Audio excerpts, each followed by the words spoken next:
not here at home. I know that Nigeria is a place for all of us. But the point comes to how do we get to the Nigeria of our dream? It boils down to the youth. Whatever you can do, do efficiently.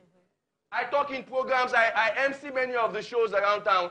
I go as a compel, I go as a moderator. I do so many things for myself because I have understood the fact that governance in each little estate has failed the Nigerian youth. And what am I going to do as a youth that is geared towards ensuring that I live a better life for myself and my family? Because let me shock you, in Nigeria today, Benin is just a case study. It's everywhere in Nigeria, illegal migration. Now, let me shock you now. Do you know that in Nigeria, listen, the Nigeria of before, if you have a doctor graduate, every family is blessed. You are happy. But the Nigeria of today, if one member of the family is abroad, every family is blessed. Let me not lie to you. They believe that, sorry, let me round up. They believe that when one goes out and comes back, the returns alone is enormous. But what am I saying? I'm bringing it back to every youth here. If you're an individual and you are seated here and you are educated, there are more to do in Nigeria. There are more to do in, like my brother said, for every many problems, there are many opportunities. So let us utilize the opportunity in Nigeria to answer your question, brother. Nigerian youth can actually do better at home. Thank you very much. Divine, just for the interest of time, I think I would also encourage the members of the audience who are asking questions to keep them short so that we can have more people asking the questions. Ajuri. Thank you, Edith. And I have with me Mr. Chigozie, who is a Nigerian youth. You've heard the passionate account of young Oguche Divine. And I want to ask you, based on your own previous experience, what do you make of that? And ultimately, what needs to be done on the part of governments around the country to ensure that this doesn't continue? Okay, my name is Chigozie from Edo State Task Force Against Human Trafficking. We followed the conversation, and I want to clear the issues. The governor of those states is not the only governor in Nigeria, and it's not, as one of the panelists have said, it's not only Edo State individuals they are bringing back from Libya, but he took it upon himself to respond responsibly. He established a team to go to Lagos to bring them back to Benin, because he is a responsive government. Okay, I want to make that clear. Now, for the stipends payment that you also mentioned, or you asked the question, how has it been going? The stipends have been paid at when due. As I speak now, over 80 million has been paid to returnees. Now, the issue here is that they have to bring a bank account to us. We don't give them cash.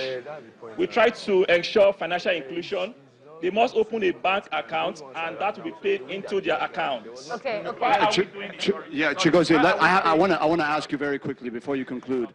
We have heard accounts. I understand you're a member of the task force. We have heard accounts that indeed there are returnees who should get a stipend but have not. Why is that the case? Is there an issue of corruption within the task force? No issue of corruption. The issue, as I said there, they must open a bank account. We don't give them cash. We want them to be financially responsible, so they must open a bank account, and we pay that money into their account. And within the period of their training, because it's a scheme. Now, the three most stipends is because we want them to have something as they attend trainings, because most of them complain they don't have transport to come to trainings. So that transport is not really payment, as it were. It's for them to have something to do to pay transport and at least buy some petty things for themselves. So that is being going, and we have records. If you want, like Chinese came to our office the other day, I will show them the records. And some persons have been paid the three most stipends, some have been paid once, some have been paid twice. So as I said, we must do physical verification before we pay you. Excuse me, Ajuri, allow me to interject, because we do need questions, and we only have 5 minutes. So who has a question? I think I have a question. You will be panelist.